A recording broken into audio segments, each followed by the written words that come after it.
So hello and welcome back to all. तो यार जैसा कि आप सबको पता है कि हमने अपना पिछला चैप्टर मैटर डिस्कस किया था केमिस्ट्री का। अब हम एक नेक्स्ट केमिस्ट्री का इंपॉर्टेंट चैप्टर डिस्कस करने जा रहे हैं जिसका नाम है फ्यूल्स एंड कंबशन। तो फ्यूल्स एंड कंबशन भी एक इंपॉर्टेंट चैप्टर हो जाता है इससे, क्योंकि इससे 2-3 पॉइंट हैं इसमें सिंपल से इंपॉर्टेंट, जैसे कि सीएनजी की फुल फॉर्म उसके अंदर क्या पाया जाता है, एलपीजी की फुल फॉर्म उसके अंदर क्या पाया जाता है, स्मेल के लिए क्या डाला जाता है, और 2-3 चीज़ें और हैं जो कि हम डिस्कस कर रहे होंगे और इन पे क्वेश्चन अक्सर बनते रहते हैं, तो इसीलिए चैप्टर इंपॉर्टेंट हो जाता है। तो इसको अभी हम देखते हैं, सिंपल सा चैप्टर है। तो लेट्स स्टार्ट। सबसे पहले तो फ्यूल्स क्या होता है कि फ्यूल्स कोई भी वो मटेरियल है या फिर कोई भी वो सब्सटेंसेस हैं जिनको अगर हम बर्न करते हैं या जिनको कुछ भी कंबशन करते हैं जिनकी, तो हमारे को कोई एनर्जी मिल रही होती है, तो उनको क्या बोलते हैं, फ्यूल बोलते हैं। जैसे ये पेट्रोल हो गया, डीजल हो गया और कोयला हो गया, ये सारे क्या है, हमारे पास फ्यूल है। क्यों है फ्यूल? क्योंकि इनको जब हम बर्न करते हैं, अंदर कंबशन होती है, तो हमारे को क्या होता है, एनर्जी मिलती है। Energy in the form of heat भी हो सकती है, energy in the form of light भी हो सकती है, किसी भी फॉर्म की एनर्जी को हम बोल सकते हैं जो फ्यूल से हमें जनरेट होगी। ठीक है, तो फ्यूल्स क्या हो गया, which provide energy, which provide energy. Okay, इसके बाद में फ्यूल्स, हमारे पास फॉसिल फ्यूल्स होते हैं, जो आपने सुना होगा कि हम पेट्रोल को बोलते हैं फॉसिल फ्यूल, ठीक है, कोयले को बोलते हैं फॉसिल फ्यूल। तो ये सारे हमारे पास फॉसिल फ्यूल्स होते हैं। तो इनको फॉसिल फ्यूल बोला क्यों जाता है? सबसे पहली बात, फॉसिल फ्यूल इनको इसलिए बोला जाता है क्योंकि ये जो है ना, हमारे पास पुराने डेड रिमेन एनिमल जो थे, उनकी जब उनके अंदर जब रिएक्शन हुई, केमिकल रिएक्शंस हुई, तो जो हमारे पास फ्यूल जो बच के आया, मतलब मेन तौर से एक वेस्ट प्रोडक्ट है जो कि उन एनिमल्स जो बैक्टीरिया थे जिन्होंने वो कई डिकेड्स तक उनको डिकेड करते करते करते करते जो हमारे पास उन्होंने रिजल्ट निकाला, इन्हीं को हम यूटिलाइज करते हैं एज अ फॉसिल फ्यूल। ठीक है, तो फॉसिल फ्यूल सबसे पहले तो डेड रिमेन से बनते हैं।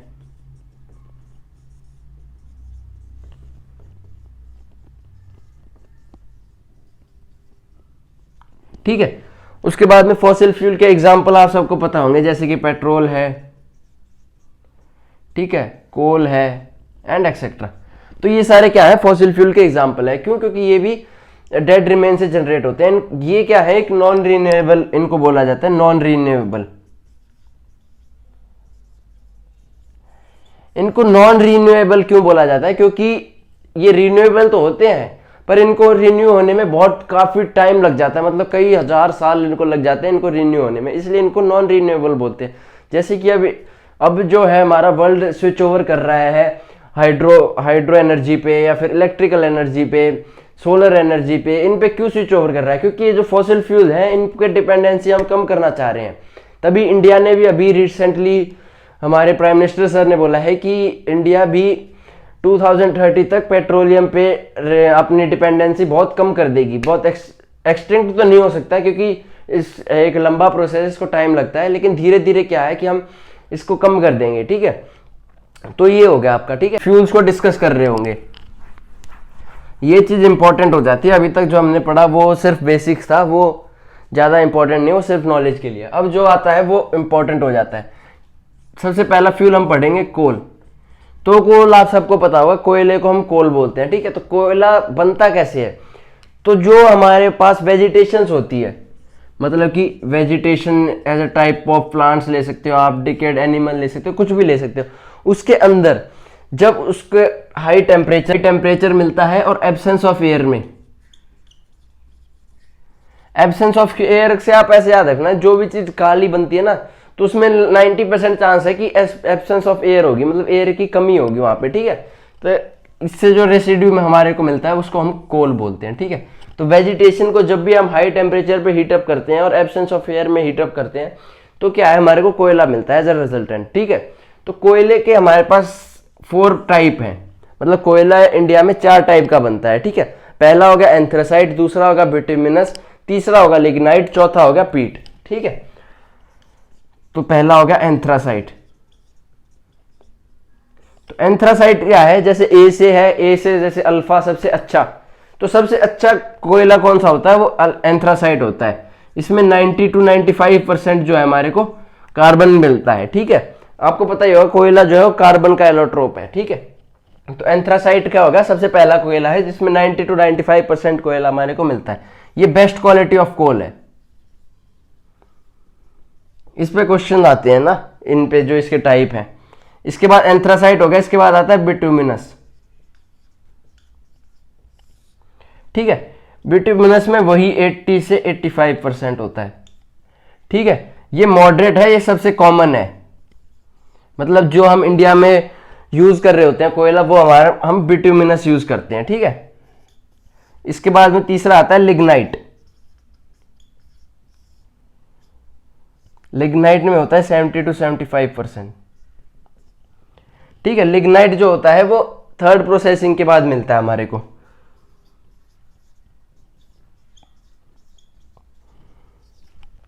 चौथा आता है पीट। पीट क्या है? सबसे वर्स्ट फॉर्म ऑफ कोयला, इसमें 50 to 55% मिलता है।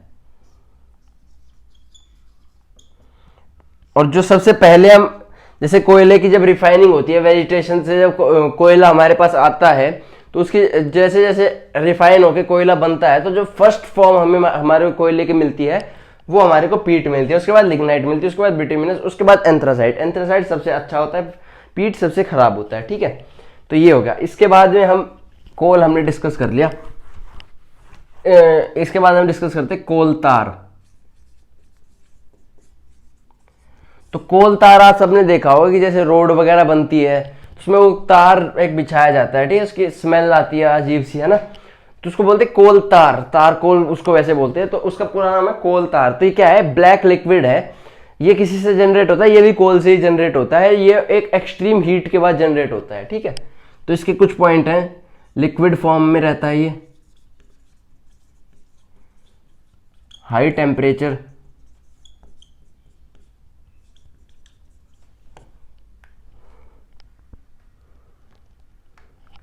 और ये यूज कहाँ होता है? रोड्स में। ठीक है, कोल तार आपसे कोई पूछे तो किससे बनता है, वो भी कोयले से ही बनता है, लेकिन उसको बहुत ज्यादा हीटअप किया जाता है ताकि वो एक तार, एक लिक्विड की फॉर्म में आए। पेट्रोलियम तो आप सबको पता है, तेल, लेकिन पेट्रोलियम तेल नहीं होता है। जो पेट्रोल डीजल हम यूज करते हैं ना, वो पेट्रोलियम नहीं होता, उसको पेट्रोलियम से ही वो पेट्रोल और डीजल बनते हैं। ठीक है, तो पहली चीज तो पेट्रोलियम होता क्या है? पेट्रोलियम भी सेम फॉसिल फ्यूल ही है, और ये भी एक डेड रिमेन से बनाया गया है। ठीक है, इसके बाद में पेट्रोलियम की जब हम रिफाइनिंग करते हैं, refining in the sense petroleum को भी हम, पेट्रोलियम का जब हम फ्रैक्शनल डिस्टिलेशन करते हैं,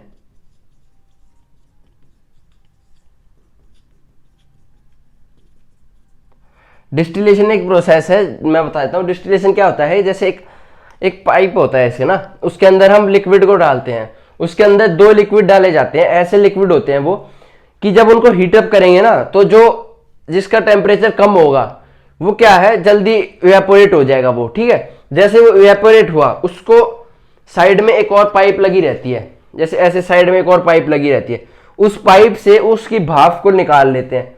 तो भाप को निकालने में उस पाइप के साइड में आइस फिट रहती है, यहाँ पे ना साइड में आइस फिट रहती है। तो जब वो आइस में से पास करता है, तो वापस से वो कंडेंस होके लिक्विड फॉर्म में आ जाता है। ठीक है, तो ये होती है डिस्टिलेशन प्रोसेस। तो पेट्रोलियम की हम फ्रैक्शनल डिस्टिलेशन करते हैं। ठीक है, तो फ्रैक्शनल डिस्टिलेशन करने के बाद में हमारे को पेट्रोलियम मिलता है। सबसे पहले तो हमको मिलता है ऑयल मिलता है। उस ऑयल को हम और डिस्टिलाइज करते हैं, तो हमारे को पेट्रोल और डीजल मिलते हैं। ठीक है, तो ये होता है पेट्रोलियम से पेट्रोल और डीजल बनाने की प्रोसेस। ठीक है, तो पेट्रोल ये होगी। अब पेट्रोलियम का कुछ नाम है, जैसे कि पेट्रोलियम को हम क्रूड ऑयल बोल देते हैं, ये नाम इंपॉर्टेंट हो जाते हैं ना। क्रूड ऑयल है, ब्लैक गोल्ड है, रॉक ऑयल भी बोलते हैं। इसके बाद में आपने सुना होगा कोल गैस। कोल गैस हमने जो इंपॉर्टेंट क्वेश्चंस करे थे उसमें मैंने बताया थी, कोल गैस के अंदर 3 बेसिक कंपाउंड होते हैं, जैसा कि हमने जो प्रीवियस क्वेश्चन डिस्कस किए थे 100 इंपॉर्टेंट क्वेश्चन, उसमें डिस्कस किया था। तो सबसे पहला तो इसके अंदर होता है CO, कार्बन ऑक्साइड। उसके बाद में इसके अंदर होता है मीथेन, और तीसरा इसके अंदर होता है H2, हाइड्रोजन। ठीक है, तो कोल गैस के अंदर 3 बेसिक कंपाउंड्स पाए जाते हैं। एक तो हो गया H2, एक हो गया CO, एक हो गया CH4, मीथेन। ठीक है, ये आप याद रखना, हाइड्रोजन, कार्बन ऑक्साइड और ये मीथेन। ठीक है, तो ये सब चीजें आप याद रखना। कोल गैस के अंदर तीन वो जो पाए जाते हैं, H2CO और CH4। ठीक है, ये हो गया आपका कोल गैस। ठीक है, इसके बाद में कोल गैस करते हैं वाटर गैस। वाटर गैस भी मैंने उसका 100 क्वेश्चन में बताया था कि इसके अंदर कौन कौन से दो इंपॉर्टेंट कंपाउंड्स होते हैं। एक तो होता है कार्बन ऑक्साइड और वाटर गैस है तो H2। तो इसके क्या होगा, CO प्लस H2। ये याद रखना बहुत ज़्यादा ज़रूरी है, ये बहुत बार पूछा गया है, वाटर गैस तो CO प्लस H2। ठीक है, तो वाटर गैस जो हमारी यूज होती है प्रोडक्शन ऑफ हाइड्रोजन के लिए, प्रोडक्शन ऑफ हाइड्रोजन। ठीक है, तो वाटर गैस किस लिए यूज होती है, for the production of hydrogen. Okay, and next water gas हो गया। अब इसके बाद में आती है प्रोड्यूसर गैस। प्रोड्यूसर गैस कौन सी है, CO प्लस N2। ये आपको याद रखना पड़ेगा, CO प्लस N2 को हम प्रोड्यूसर गैस बोलते हैं। प्रोड्यूसर किस चीज की काम आती है, in manufacturing of glass, manufacturing of glass. तो ग्लास की मैन्युफैक्चरिंग में कौन सी गैस काम आती है, वो आती है प्रोड्यूसर गैस। ओके,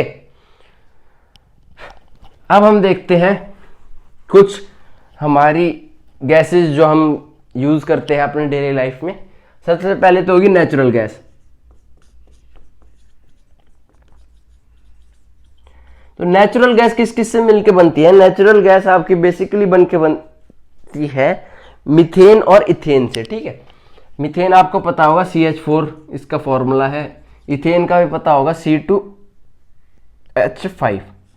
मीथेन और इथेन से बनती है आपकी नेचुरल गैस। ठीक है, नेचुरल गैस भी एज ए कुकिंग यूज की जाती है और भी काफी जगह नेचुरल गैस को यूज किया जाता है। ठीक है, तो आपसे यही पूछेगा नेचुरल गैस किससे मिलकर बनती है, तो मीथेन और इथेन से। इसके बाद में आती है LPG। LPG कौन सी होती है, लिक्विफाइड पेट्रोलियम गैस, ये आपको पता होगा। ठीक है, LPG हम कुकिंग के लिए यूज करते हैं। तो आपने देखा होगा LPG किस किस से, पहले तो किस किस से मिलकर बनती है, ये बनती है ब्यूटेन और प्रोपेन से, ब्यूटेन प्लस प्रोपेन। ये कार्बन के ही कंपाउंड है, ब्यूटेन, प्रोपेन, मीथेन, इथेन। ठीक है, तो बेसिकली ये कार्बन ही है। तो LPG जो होती है ना, वो आप सोच रहे हो जब वो लीक होती है तो ब्यूटेन और प्रोपेन होते हैं उसमें, तो हमारे को स्मेल जो आती है ना, वो एक्चुअली में ब्यूटेन और प्रोपेन की होती ही नहीं है। तो आप पूछेंगे कि ब्यूटेन और प्रोपेन की नहीं होती है, तो भाई फिर होती किसकी है, तो उसके अंदर एक अलग से कंपाउंड डाला जाता है, उसको बोलते हैं थायोइथेनॉल। थायोइथेनॉल डालने की वजह से क्या होता है कि जैसे ही गैस लीक करेगी आपको उसकी स्मेल आ जाएगी। ठीक है, तो आपको पता लग जाए गैस लीक हो रही है। ठीक है, तो फॉर स्मेल इसमें क्या डाला जाता है, थायोइथेनॉल।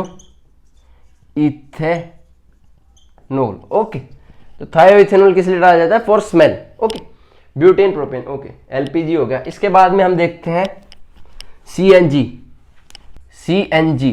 Compressed natural gas. ये भी आपको पता ही होगा। कंप्रेस्ड नेचुरल गैस किस किस से मिलकर बनती है, ये बनती है मीथेन और प्रोपेन से, मीथेन और इथेन से,